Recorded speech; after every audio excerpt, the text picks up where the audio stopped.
Hello and welcome to another episode of Beer Man's No Bull Beer Reviews. Fix that a little bit.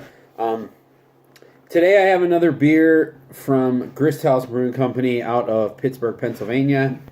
This one is called Funky Street. See right there, it says fruited sour, 6.5 ABV, and the description says fruited sour with cranberries, raspberries, and sour cherries. So I really don't know if there is a difference, like, with the base beer between this and the Kapow candy. I think this might have been made before they did any of the Kapow candies. I'm not sure. So maybe they just want to do a bigger ABV sour and they did this first and then they came up with the name of Kapow candy. I'm not sure if that's the case because those are 7. This is 6.5, so it's pretty close. Or if they just wanted to give this one this specific blend of fruits its own name. I really don't know. But definitely, from the description, it sounds like it's similar style, so it might be the same base beer. I'm not sure. Let's crack it open, see what we got.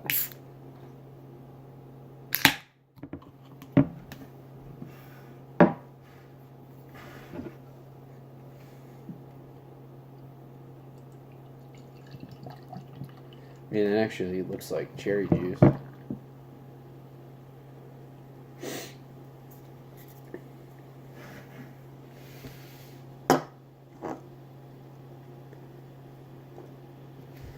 So as you can see, it does. I mean, it does. It looks like cranberry or cherry juice. You know, it's funny when I say that about like Dancing Gnome ones or other fruited sours like this, or fruited like Kettle sours like this. Usually, when I say it looks like that juice, like it also is really very murky and cloudy. But this, like cranberry juice or cherry juice, isn't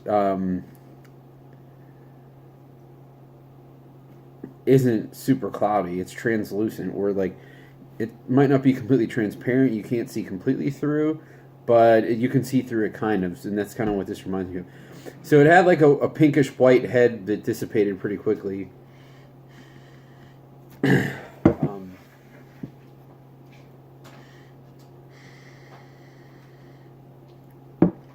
So I would say I'm definitely getting a lot of a nice blend of cherry and raspberry. Not so much cranberry, which is probably a good thing for me because I'm not the biggest fan of cranberries or cranberry juice. But unlike most of the Kettle sours they did, the Kaboom and Kapow candy, I'm not really getting like any beer character out of this at all. It's definitely pretty much straight up fruit juice.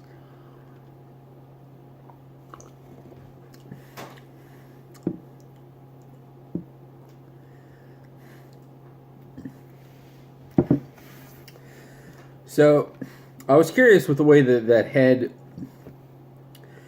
It went away pretty quickly, but it didn't. Sometimes the head dissipate really quickly, but that's almost because it's overcarbonated and it's like really fizzy, and but that really didn't do that. It went away really quickly, but it didn't seem like really fizzy. So I was curious about how the carbonation would be, and this is definitely pretty undercarbonated.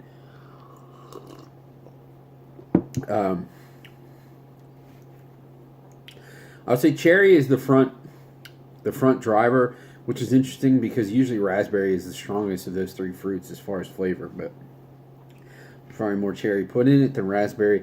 But you definitely do get some raspberry too. I'm not really getting any cranberry, which like I said before, in my opinion, is probably a good thing. And unlike the nose, I actually am getting some like a grainy, beery finish in the back. But overall, I mean, I think it's mainly because of the lack of carbonation. I think that's really driving down like the aroma and the flavor. And those fruit flavors are not really like standing out and popping, which is kind of unfortunate. I mean, if you're going to make a beer that's pretty much fruit juice, you want it to be well carbonated to really drive home that flavor, because there's really not much else underneath it. So yeah, this one's kind of a disappointment for me, to be honest. The last couple of these that they did, I thought were, on the better side of this kind of thing, better side of what most breweries are doing for this kind of thing.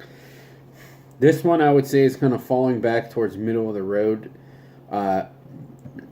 So maybe, I don't know, this might be a completely different base beer, which is fine, but I don't think their intention was for it to be this carbonated, and I think that's really what the driving factor is, why I'm not enjoying it as much as I wish I was. But with that being said, there's definitely nothing inherently wrong about it, and I don't not like it where I don't want to drink it. So, on my scale of buy, drink, dump, this is definitely a drink. I have no problem drinking this, but I would certainly not seek it out again. And it's one of those things. It's not just that there's better products out there from other breweries. There's better products that are similar to this from them. So it's pretty easy to say that I wouldn't buy it again when I could buy better stuff from the same brewery. So, yeah, this one's just a drink for me. But like I said, it's not bad at all. And I am glad I tried it because I like trying their stuff. They've been impressing me lately. So, yeah, I think that's all I got in this one. Please like, comment, subscribe. Let me know what you think, and I look forward to doing the next one. Thanks.